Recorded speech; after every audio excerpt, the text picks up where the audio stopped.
Here we have a change to your usual programming to bring you this. So let me introduce you to Huntswood Cove. This is the place that never existed by Jim Ody.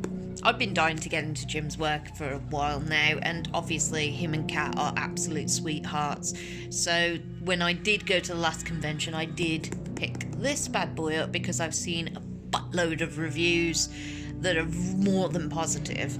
Obviously, I didn't read any spoilers because I wanted to find out the tea for myself, and it is very much kind of like a soapy drama and mixed in with mystery. So usually you have the haunted house tropes. I lost my tongue. And this is not your typical haunted house story. So Debbie and Paul are on their honeymoon. They decide to go to Devon. And in all fairness, Devon's lovely. However, a cabin in the woods... Come on, I've seen enough 80s horror to know that this is not going to end well. Anyway, they set up in their very own cabin to get away from all of life and all the heartache that they've experienced so far, which is a fair bit of heartache thanks to Paul's ex, who has a very big problem with letting go. You know, the more you learn about this woman, Christine, the more frustrated you get and the more angry you get with her and her obsessive narcissism. It's just, yeah. So I was in it for the drama, but I was also in it for the mystery, because this little town seems to have a lot of secrets, and there's a lot of good characters in there as well. The handyman, very lovely but strange individual who tried to invite himself into a weird three-way with the couple after seeing them, you know, inviting himself, bear in mind, into the cottage while they're having a very honeymoony setting kind of thing, but then to try and strip off and be like, so guys, you better see me naked, I've seen you naked. It's like, fuck off, my honeymoon, I don't want to see her naked, piss off, poor girls. And then obviously things start getting weirder. They hear rumours about the Dudley house.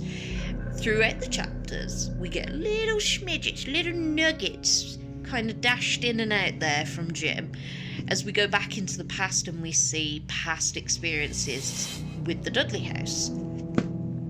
There is obviously something really messed up going on in that basement, but it's these little instances of kind of not showing what the danger is, which kind of plays on the reader's mind even more, because you're sitting there going, well, is it a ghost? Is it a creature? Are we talking creature feature? Are we talking haunted house? Are we talking entity? What the hell is going on? And before you know it, you are 200 pages in and you're like, oh my god, I am now invested. And I want to find out what happens to Paul and Debbie. I want to find out what happens when the ex shows up unannounced. And I want to know what happens to the other characters in the story. And then, of course, you've got the creepy little boy Benji, which is almost very Children of the Corn-esque. So that's a little bit of a... I think Jim did a really good job. There are bits in there where I think he deliberately throws the reader off just so that you don't catch on quickly. When you get to the end, you sit there and you go, oh my god, how did I miss those hints? But they are so minute, and they're so... It is a slow burner. It's a slow burner. But do you know what? I freaking loved it because it gave so many, like, hints and the little bits of atmosphere and eerie atmosphere that was building up every time you got near the Dudley house was enough to keep you completely and utterly fixated. The writing is beautiful. The descriptions are really good. I'm so jealous. I wish I could do, like, I'm very much impressed with this because, one, it doesn't go the way I expected it to.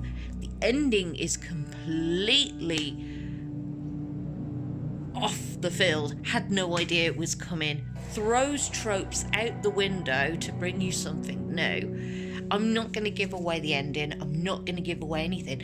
I am just going to tell you that if you want to get hooked into drama, mystery, and you are dying to find out what happens in this small town, I think you should pick the